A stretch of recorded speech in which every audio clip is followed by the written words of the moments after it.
Hello दोस्तों, नमस्कार। मैं महेंद्र, स्वास्थ्य एक्सपर्ट महिंद्रा ICS अकादमी में आपका स्वागत करते हैं। छात्रों, हमारी क्लास चल रही है उत्तर प्रदेश की प्रमुख पर्यटन एवं धार्मिक स्थल, जिसमें से उत्तर प्रदेश के प्रमुख ऐतिहासिक स्थल के बारे में आपको जानकारी दी जा रही है, जिससे इससे रिलेटेड कंपटीशन में बहुत प्रश्न आते हैं।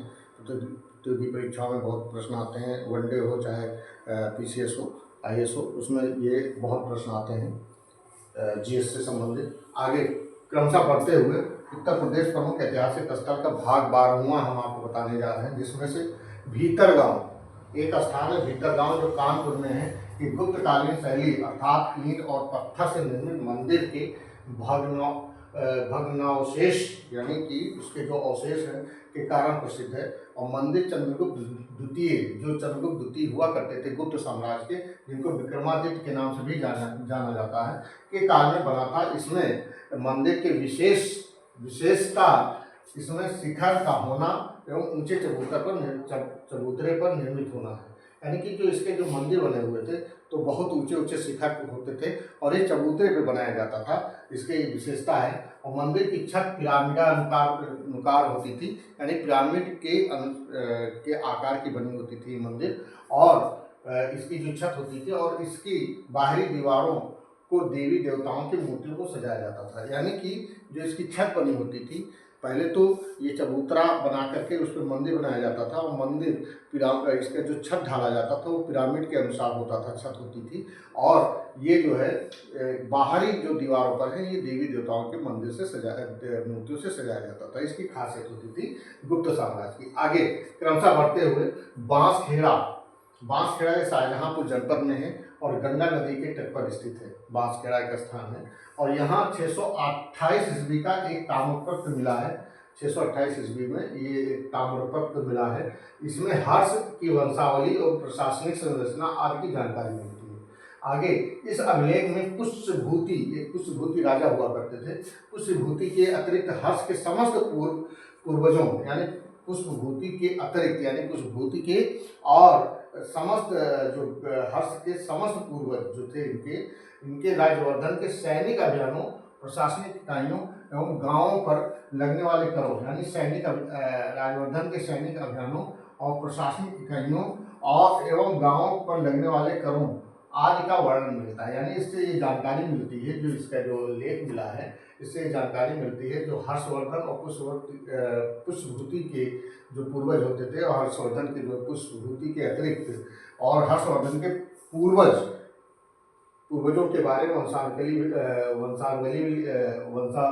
भी मिलती है। और राज्यवर्धन के सैनिक अभियानों और प्रशासनिक इकाइयों एवं गांवों पर लगने वाले करों आदि का वर्णन भी मिलता है, यानी जानकारी मिलती है। इस अभिलेख में हर्ष के हस्ताक्षरों की अनुलिपि भी उत्कीर्ण है। यानी कि इस अभिलेख में हर्षवर्धन के जो हस्ताक्षर होते थे, सिग्नेचर होते थे, उसके अनुलिपि भी उत्कीर्ण हुई मिली है। आगे बदायूं, ये बदायूं उत्तर प्रदेश में है और ये सल्तनत काल का बहुत ही महत्वपूर्ण इक्ता था। इक्ता यानी कि इसको प्रांत बोलते थे इक्ता, और उसके सूबेदार होते थे इक्तादार उसको बोलते थे। यानी कि इस सल्तनत काल का बहुत ही महत्वपूर्ण इक्ता था।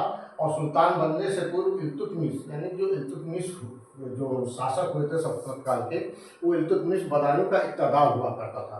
यानी कि सुल्तान बनने से पहले ये बदायूं का इक्तादार था। और सूफी संत शेख निजामुद्दीन औलिया यानी एक सूफी संत हुआ करते थे निजामुद्दीन औलिया, ये बदायूं के ही थे, ये निवासी थे, बदायूं के ही निवासी थे सूफी संत निजामुद्दीन औलिया। और अकबर के समय के प्रमुख इतिहासकार यानी अकबर जो एक शासक थे मुगल साम्राज्य के, इसके प्रमुख इतिहासकार जो अब्दुल कादिर बदायूनी यहीं का रहने वाला था। यानी कि जो निजामुद्दीन औलिया और अकबर के इतिहासकार अब्दुल कादिर बदायूनी यहीं के निवासी थे। और जब सल्तनत काल के जो शासक हुए इल्तुतमिश, ये जो सुल्तान बनने से पहले ये बदायूं के इक़्तिदार भी हुआ करते थे। ये प्रमुख ये जो है बहुत इंपॉर्टेंट पॉइंट है, यहीं का रहने वाला था। और दिल्ली लखनौती मार्ग का यानी दिल्ली और लखनौती एक मार्ग हुआ करता था का ये प्रमुख स्थल था, यानी प्रमुख स्थल का केंद्र हुआ करता था, बीच में था ये केंद्र था दिल्ली और लखनौती मार्ग के रूप में। इसका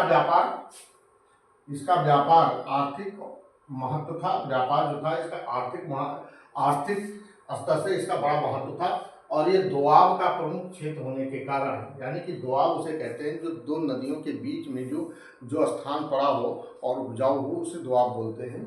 और ये दोआब का प्रमुख क्षेत्र होने के कारण इस बदायूं में इसकी कृषि उपज में भी महत्व स्थापित करता है। यानी कि दोआब के प्रमुख क्षेत्र होने के कारण यहाँ पर कृषि भी बहुत अच्छी होती थी, इसकी खेती भी बहुत होती थी, उपजाऊ था ये ज़मीन, यहाँ खेती भी बहुत होती थी और ये आर्थिक दृष्टि से मजबूत था बदायूं। अतः आज तक अभी यहीं तक है, फिर आगे क्रमशः बढ़ते हुए जो और भी बचे हुए हैं ऐतिहासिक स्थल उसके बारे में हम आपको बताएंगे। आप लोग हमारी क्लास अटेंड करते रहिए। जय हिंद, जय भारत, नमस्कार।